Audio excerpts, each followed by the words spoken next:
Ladies and gentlemen, boys and girls, children of all ages, it's time once again. It's time for that podcast heard, well, around a few places, by tens of listeners. It's time for the Department of Understanding Humans, the podcast. That's right, the podcast, featuring your ringmasters for the day, that stupendous giggle-snorting gal, Friday herself, Rachel Wynn, and now her co-host actually has a name, that cranky clown you love to adore, Chris Meyer. And on with the show! D.U.H, Department of Understanding Humans, yeah! Hi. Hi. How are ya? Well, other than having technical issues with this stupid thing, I'm doing great. You know, I'm doing a whole lot better than some people. You know, I didn't hire Nigerians to beat me up and get caught for it. I didn't get caught in a rub and tug sex house and be the owner of a popular football team. Oh, that too, right? Oh my God. I also am not a famous recording artist and get surrendered to the police and have my bail set at $1 million. I didn't have those things happen to me. Wait, who was that? R. Kelly. No shit. Yeah, well, I mean, you know, listen, it's been no secret that R. Kelly has a bit of a problem with underage girls. Oh my gosh. I mean, the video that came out of him peeing on a 15-year-old girl and all this other stuff, and now like 4 accusers or 4 people that, you know, claim sexual abuse and everything else. It's all come to roost. It's done for R. Kelly. It's done. So he surrendered to police and they took him in. And I mean, people are kind of outraged that his bail was only set at $1 million because, I mean, that's like toilet paper money for R. Kelly. Or Coke money. But yeah, well. But, wow, really? Like. Yeah. Oh, my God, I didn't know. And then, of course, you know, you got the owner of the Patriots who was arrested in a prostitution sting at a rub and tug. That's just is what disgusting. It was called. A rub, you know, massage and happy ending. Yeah, there's no happy ending there. Yeah, I mean, wow. You got caught up in that. And then, of course, my favorite, the one and only, from Jussie Jussie Smollett. Here's the dumb thing. I don't know. Of all of that's come out, the guys he hired, one of them was an extra on his show. I know. And wait. It gets better. It's better. Okay. I just want to say, Hollywood, y'all are stupid. Oh, listen. He wrote, are you ready for this? He wrote a check to pay them. Listen, I watch. If you get a chance. Now, NBA Today on TNT and TBS, Charles Barkley is a color commentator. Charles Barkley is having a field day with this. I bet he is. Oh my! He was like, "Hey man, if you're gonna do something, you know, pay cash. Do not write a personal check because you know that gets back to you."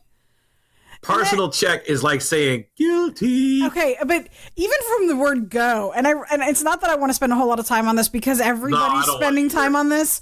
But okay, I was attacked in Chicago by 2 individuals wearing MAGA hats. That right there. Chicago, MAGA hats. What? Yeah, I'm a Chicagoan. Okay, I am a Chicagoan. I can tell you. Ooh, I smell bullshit there because there ain't no way that they're going to be support. You know, Obama Town is going to be supporting that. Sorry, Man. you know, the whole story, and then to come out. Hey, what's really kind of getting me, and this is just my thing on the whole deal. All right, people are writing into Fox until don't write him off because Fox is like, we got to cut our ties with him. We're kind of done with Jussie. Don't let him go. It's a travesty that you let him go. Now let's point out something. Roseanne Barr tweeted mean things. And there was such pressure. Now, I'm not a fan of Roseanne Barr. I think what she did was stupid and wrong. Yeah. But she said mean things and tweeted mean things. Yeah. And they got rid of her from the show. The star of the show got rid of her. 10 million viewers got rid of her. Here's a guy who committed a felony. Felony hate crime. Felony. And is a supporting character on a show that gets Felicia. Yeah, that gets low ratings. Empire they say it's a high rate, it doesn't. It gets very low ratings for the time slot it's on. Empire and people want him on there. It's not a good show. I've watched it. I've not been impressed by it. This is the whole deal. And this now makes me really want to go, what's wrong with it's a total double standard. Right is right, wrong is wrong. Did you have right to get rid of Roseanne Barr? Absolutely. Mm-hmm. She's a bag of crazy, okay? But not to get rid of this guy who committed I'm going to say it again, big statement, felony. And poor Jussie ain't going to be able to go anywhere because the cops are pissed. Well, of course they're pissed. I mean, they are pissed off. And one of the things that I'm seeing, even from like Joe Rogan and a bunch of other really awesome commentators that we all listen to, this has damaged a lot of issues for people who actually do these crimes. Yeah. Like the victims of these crimes who have survived and managed to get their lives back together of crimes similar to this, they're very insulted by this. And they should be, because while this was happening in Chicago, right, an actual hate crime was going on again for anti-Semitic people going after Jews. And so it kills me because that didn't get headlines. This got worldwide headlines, not just nationwide, worldwide headlines. And why? When they asked him why, guess what the answer was as to why he completely orchestrated this bullshit. Because $80,000 a week wasn't enough for him. He was dissatisfied with his salary. Are you serious? As a heart attack. Okay. Normally I try to refrain from using the F-bomb, but fuck that guy. Right? Fuck him. Right? Right? I will gladly take $80,000 a week to be a bit player on a show. And pay me my money. $360,000 a year. And I'm sitting here and I'm like, no way that's right. There's no way that's right. But everything I've been reading and everything I've been hurting, everything I've been hearing has said that. And so I'm just kind of like, dude, really? So $80K a week. If you break it down, he makes that because they make like so much per episode, or it's like maybe it's $80,000 per episode, which is per week, which is $360,000 a year, right? Or some shit like that. But that's what I've been hearing. Now, if I'm wrong, then my sources are totally wrong. But that's totally fine.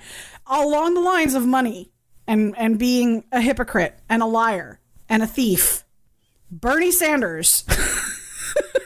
Oh, yeah, burn. Segue. Feel the burn again. Bernie Sanders has announced that he's going to run for in 2020. Rachel, I'm back. And as my campaign advisors Stadler and Waldorf have told me from the balcony, Bern, you got to run. You got to run, and you got to run hard. So here's a couple things I'm going to say about this. Okay, first of all, I saw this on somebody's wall, and I thought it was absolutely freaking hilarious. He was able to raise like $1 million in 16 minutes, or something like that, or some shit like that. Now I gotta make sure I'm saying this right. You mean from the university that he and his wife are involved in? Scandal right. That they got $1 million from. Let's not forget that one, by the way. Let me see. Hang on. I'm going to see if I can find it again. But he basically raised $1 million in one night, is what they're saying, for one of his fundraisers. And in the process of that, somebody's like, so are you going to give 70% of that for the other underprivileged campaigns that haven't been able to raise money? Yeah, because that's pretty much what Bernie wants to do. That's kind of what he wants to do. So it's like, are you gonna practice what you preach there, tough guy? Along those lines, OAC, Alexandria Cortez. Oh Lord. She's somebody has paid for a billboard in Manhattan that says, "Hey, thanks for losing us 25,000 jobs." God. She can't catch a break. She can't catch a break. But she's doing it to herself. The other side of AAOC, our favorite AAOC. Andrea AOC, excuse me. I like throwing the extra AAOC. I like throwing the extra A. I'm trying to get down on her level to make her feel better. But anyway. That's my jackass imitation. So anyway, Candace Owens and Ben Shapiro, who are like bulldogs on social media for the other side of the fence there. Ben Shapiro has offered to debate Alexandria Ocasio-Cortez. Right, for a good amount of money. And she turned it for down. like $10,000 and turned it down saying, I am not going to be peer pressured into be catcalling by some man, blah, blah, blah. Okay? What? The best retort is Candace Owens going, well, I've offered to debate you and you've turned me down, and how is it catcalling from me? I'll tell you what, I'll double the stakes at $20,000 if you just debate me. You know, politics, listen, and this is what has happened since Bush Sr. was in office. Oh, dear God, the left, we really hate him. We got to get him out of office. The right, oh, God, Clinton's in office. We really hate him. We got to get him out of office. Bush gets in office. Oh, my God, we got to get... And this is the same rhetoric that happens from Bush to Obama to Trump. The problem I have is no matter who's in the record, they want him out. Politics and politicians have gotten to this point where they are pandering to the extreme side or the other, and we've lost sight of actually getting a candidate or a person in office that's going to do the right job. So, you know how I have how I've got this issue with people comparing Trump to Hitler? Mm-hmm. Let me just do a little comparison here, because I know that we've got tens of listeners that are mixed party listeners. Right. And I know that we've got some people who are staunch Republican and who are very conservative. And I know we've got people who are very liberal and staunch Democrats. And that's what we like. We like that because we want to be able to have conversations with people. Here's an interesting comparison between two individuals. I'm going to say the comparisons, and then we'll say who they are, because I want you to understand this really hit home for me when I was like, oh, and you... I'm going to say it because it's my soapbox. Yeah, go ahead. And you motherfuckers compare Trump to Hitler? What? Right, exactly. Okay. Person A believed state power would fix their country. Person B believes state power will fix America. Person A proposed gun control. Person B proposes gun control. Person A promised a political revolution. Person B promises a political revolution. Person A called himself a socialist. Person B calls himself a socialist. Person A blamed one party for the country's problems. One party of individuals. Okay. Person B blames one party of individuals for America's problems. Person A wanted a heavily regulated economy. Person B wants a heavy regulated economy. Okay, so person A is a historical figure, and person B is a current politician getting ready to run for president. I don't know, Rachel. I'm just going to go out on a limb. Could it be, hey, it's me. It's Bernie Sanders. I said those things. Yes, that is our current politician running for president in 2020. Who is the historical figure, Chris? Well, I mean, if going on our Masked Singer kind of results here, boy, it's hard to see who is under that mask. Could it be Hugo Chavez? No. Maybe. No. Could it be Joseph Stalin? No. I'm going to go with answer C, Regis, Adolf Hitler. Bing, bing, bing, bing, bing. You win the Cupid doll. Adolf Hitler blamed the Jews for Germany's problems. Bernie Sanders blames the rich for America's problems. Well, Bernie can't blame the Jews because Bernie's Jewish himself. But I know, but it's a party that, Right, I get the comparison. He calls himself socialist. So, yeah. So, you've got to understand, I don't know how many times we can say this. Now, it's not just because I don't like them as a person or as a party, but just do the math. Socialism doesn't work. If you think it works, look at Venezuela. Venezuela. Okay, you look at Venezuela right now. Look at what's going on down there. They're now. I mean, people are trying to escape from Venezuela. Mm-hmm. So bad, almost like a Cuba type situation, where now the government's like, nope, you can't escape. We're holding you prisoner. No. They've denied all visas. They've denied people leaving the country. That, to me, that's frightening. It is frightening. That's frightening if you can't leave your country and escape. What's going on? I mean, okay, I've got a box of tissues here in my hand right now. This box of tissues, if I probably took it to Venezuela, would be worth more than their dollar, than the currency that they currently have. Toilet paper is worth more than the currency they currently have. It's bad. Now you tell me, people that tell me socialism this and socialism that and the rich need to be, you know what? I'm for a couple of things. I am not against greening our industry and our planet. I am for that. But I'm not for it in the manner of socialism. Socialism is basically a pyramid scheme. Okay? It is basically the biggest and the most original pyramid scheme ever. Because only the top people get rich. The bottom and the middle don't see any rise at all. Exactly. Whereas capitalism, that is equal ground, equal footing for everybody. Now, yeah, sure, some people got a little bit more ahead because they had more money or they had a better idea, what have you. Well, guess what?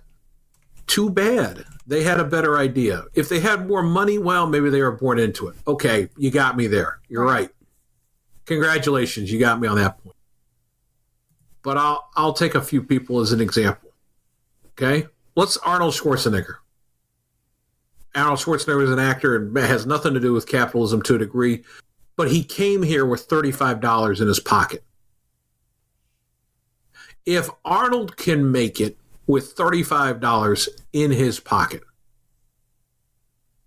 I certainly can make it in this country, being all right, doing what I'm doing. Right. Okay? Now, yeah, I went off on a little bit of a tangent there, but you know what? I am a capitalist. Capitalism works. It's worked for now, 200 years? Yep. Okay. China, communism hasn't worked for them for a while. Guess what? They've kind of modified their communism with a little capitalist society. It's starting to work for them a little bit more. All right, I'm gonna stop talking about it because I got an aneurysm. So here, I'm gonna bring it local to Atlanta. Yeah, please. A woman was arrested for disorderly conduct at a fast food chain. You ready for this? Oh, I think I read about this. According to Fox 5 Atlanta, the woman expected to receive a snack for free. She was waiting for an apple pie that was taking 5 minutes to cook and be delivered to her. So she started screaming and using profanity at the employees aggressively and was walking towards them, making fist punching in the air movements, right? And so the police were called, and for $837, she was cited for a $1 apple pie. You got to ask the question, was your apple pie worth it? I know. So she got that mad. She raged about not getting an apple pie after 5 minutes because, I mean, it's a McDonald's apple pie. Come on.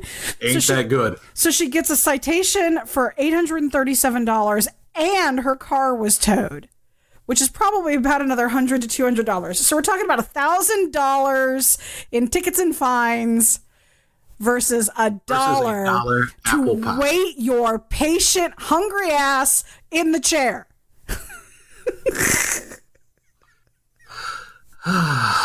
Children, here's an example of how not to behave in public. Okay? Simmer down now. You need to sit your ass down. Simmer down now. And of course, that makes me think about like the scene from Airplane where she's freaking out and he starts slapping her and shaking her. Like the whole line is slapping her. You need to just calm down. Calm down. Doctor, you want him on the phone. God. People are stupid. I'm convinced.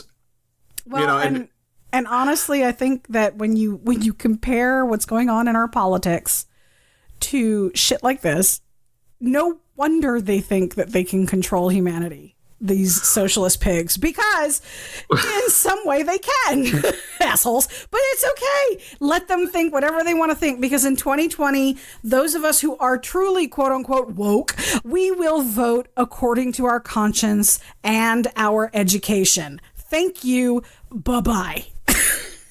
Here's my question for that generation. For the generation that's currently going on and offended by everything. You were raised on Family Guy and South Park. What's wrong? How are you offended by anything? Mummy. You laughed at South Park and Family Guy. Okay? Mummy, I have a present for you. It's in my diaper. I'll give you a hint. It's not a toaster. It's not a toaster. And it's bigger than a toaster. Bigger than a print box. It's not a toaster. Oh my gosh. Speaking of Seth MacFarlane, we watched, we did back-to-back Orville last night. Oh, with the latest episode. Mm-hmm. And oh my gosh. Let me just tell you, it was, well, we did the latest episode and the one right before it because we missed, like, we kind of hit it. I don't know.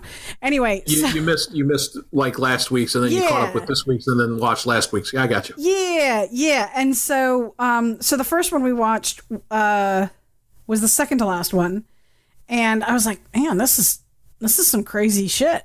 You know, this is a little dark, isn't it? Yeah, like that's intelligent, and it was hitting on bigotry. Right. And I was like, wow, go Seth again, this guy, right?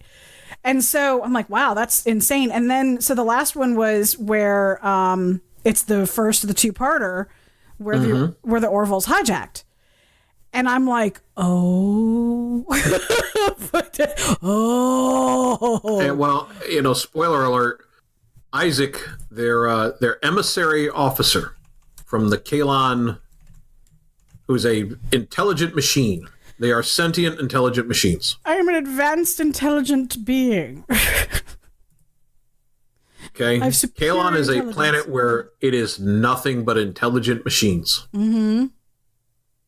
And they found out the reason why they are intelligent machines. Well, they found out why they're nothing but intelligent machines. Yeah, nothing. The machines did a Terminator and rose up, a Skynet rose up and killed all the organic life. Do-do-do-do-do-do-do. Dun dun dun dun, you know. And it was dark. I mean, it was really kind of one of these dark things, and they just the premise of it, the Kalons went, this is why we sent you an emissary. We wanted to see how big of a threat you were. Now we see that you are, so we are going to eliminate that threat. And they're like, capture the ship, bye. Right. And I sat there and I looked at my husband, I'm like, why, if they're that smart, why did they need the Orville? And he's like, subterfuge. I'm like, oh. Subterfuge, yeah. Who's going to let you in? They are. Yes. Okay. Mm-hmm. And that's scary and crazy. It's a smartly written show. I give it to Seth MacFarlane because let's face it, Family Guy has a lot of lowbrow humor. Okay, I mean it's really a lot of low. But that's all the show is. American Dad, lowbrow humor, all of it. But the Orville it's got some kind of lowbrow humor to here and there, and some inside jokes, but it's very smartly written on the commentary of society. The episode previous where it dealt with, like you said, bigotry with the Mocklins, the all-male society. Oh. Where they give birth to by eggs, okay? It's kind of an asexual, what have you, male society. Mm-hmm. And, there was one guy, he says, I'm attracted to the females. I like females of other species. I like females. And can't have that. Yeah. Sent you away. I'm like, nope. Wait, what? That's a spin. But it was the bigotry of not conforming to society's expectation. And what was even crazier in the episode is the character that they got rid of, the poignant, was the brother of one of the officers on the Orville who had a child who was not male, who was a female child. And because they can't have females on this planet, they took it for gender reassignment surgery. Yes. To make it a male. And it doesn't set well with him because he's sitting there and he's torn that he's taken his child that was born female and altered it. Yes. And that actually that's what led into the damaging of their relationship. Right. The damaging of he and his mate. Which I think what's interesting is because Bortus, was that his name? Bortus, yeah. He actually was at the center of both of these episodes because the guy who actually was his brother. No, it was his former lover. Oh, I thought it was his brother. No, it was his former lover. It was he had been with him way before he had met his current partner, and he knew. And it's kind of a reversal on like the beard relationships in modern day human society of, she married a guy who she ended up finding out was attracted to men, or he married a woman. So he's dating this, or he's with this guy, and it turns out he's into females. And he's like, I didn't tell anybody because I loved him and I didn't want to hurt him, because I knew what would happen. And then they also reveal that suicide is a crime. So this guy fakes his own death because he wants it to look like somebody killed him because he can't kill himself. And I don't condone suicide, obviously, but he wanted out. He wanted out of this bigotry. He wanted to stop hurting because he couldn't be who he wanted to be. And even that would have been shunned by their society because their society then would have condemned his family for him committing suicide, which I think, holy crap, could you just imagine living in that society? And I think they even said like accepting mediocrity is the only way to survive. Right, exactly. And I'm like, what a load of shit. I mean, that's what we struggled with our millennial, was she just wants to accept mediocrity. She just wants to get by. And we're like, no, there's more to life than just getting by. Just getting by is eating Cheetos and watching TV and never leaving the house. Enjoying life is getting the hell out of the house and going and discovering and experiencing these things. Go out. Go to a club. Go to a restaurant. Open your mind. Go to a fucking gallery and get some culture. Hey, I got an idea. Instead of being insulted by what you're reading on the internet or via the media, go somewhere, have a conversation with someone in public, and get insulted. Don't just be insulted because of something somebody else is going through. Go get insulted because you're being authentic. Something, and I know that that's kind of a random shift, but something happened to me this past week that is sort of relevant here, and I need some water. Sorry. So I do digital art on my downtime, especially right now while I am. I may even just edit this out, but just for a second, I'm gonna go. Yeah, go ahead. Do what you gotta do. When I've been training this week at my new job, which I absolutely love my new job. And when I'm brain fried, when my brain is like, okay, I cannot, too much information, fire hose, mush, right? I go do digital art. And my digital art, I use a virtual reality platform, take the photos, edit the photos in Photoshop, create an atmosphere and a story, and I post it. And I post it to Flickr. And Flickr is used by photographers and artists all around the world to post their art and their ideas and their conversations and things like that. And in that platform, there are groups that you can join. Different photographers and different photograph types and different art types can have different groups that you can join, and people open groups and blah, blah, blah, blah, blah. Well, in the course of me honing my craft, I guess you could say, I've been banned from 2 groups. No reason why. Nobody responded to my messages asking them why. And ultimately at the end of the day, it's really not that big of a deal because it's just a group. But on some level, I was like, wow, I pour myself into this stuff art-wise, and you don't like it, and you're not going to tell me why. You don't want me a part of your little group, but okay, that's fine. Whatever, it is what it is. But here's the lesson from that I learned. Not everybody's going to like you. You're not going to fit into everybody's rules that they have for their little group. And you know what? That's okay. That's life, ladies and gentlemen. That's being an adult. That's going out there and finding what works for you. And if it doesn't work, you can leave it. You can move on, take what fits, and leave the rest. Because you are a sentient being that's not going to get shut down when your reporting is over. You are a human that has emotion and feeling, and there's a soul to you, and there's more to you than there is to the group. And so my whole point in sharing that is, with this shit with Jussie Smollett, whatever his name is. I'm already forgetting him. And with this shit with the Democratic Party and the wall and Trump and politics, and with the media being bought out the way that it has, and they are bombarding you with useless information over and over and over again. As the Department of Understanding Humans, I'm here to tell you there's more to life and understanding humans than what is on your Twitter feed. Agreed. And that is my soapbox. And I am now off my soapbox. Thank you for listening. Please there you go. Through. Off the soapbox. Mm-hmm.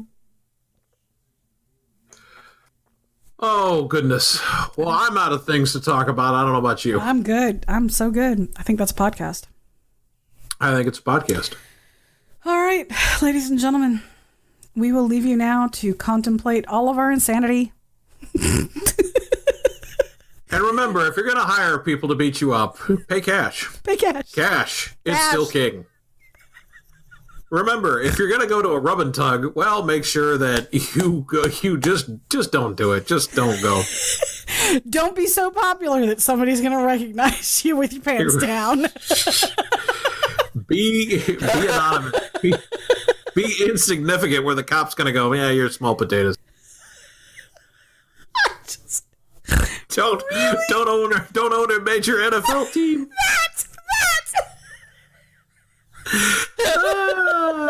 Hey, you know what's even worse?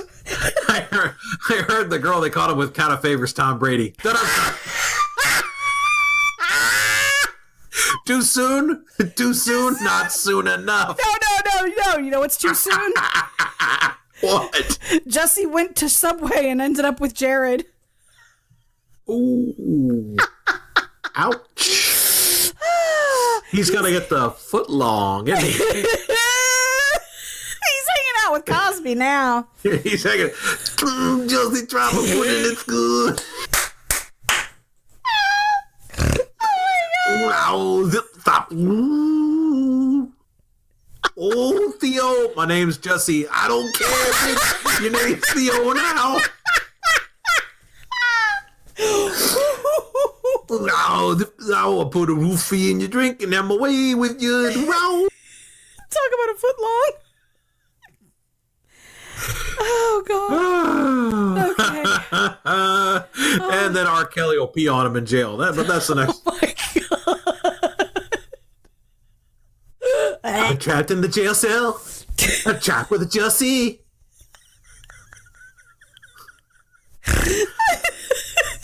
I believe I can make bail.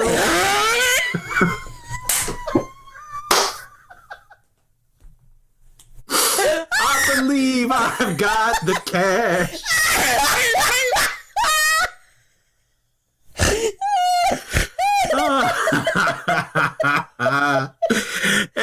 And now it's a podcast. Oh my God. Oh, I can't breathe.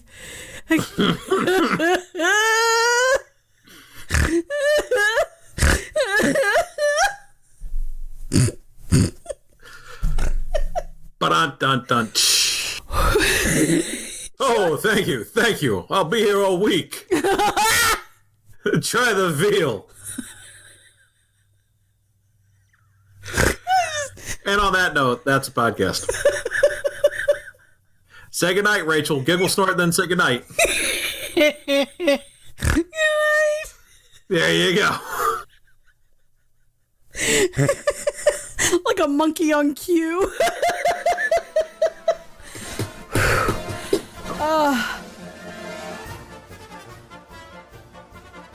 Thanks for joining us here at the Department of Understanding Humans, also known as DUH. Just remember, this is our circus. These are our monkeys. Be sure to check us out on Facebook, Instagram, Twitter, and other social media outlets. You can find all of our podcasting streams and feeds at our website at www.dawebsite.com. That's D.U.H website.com.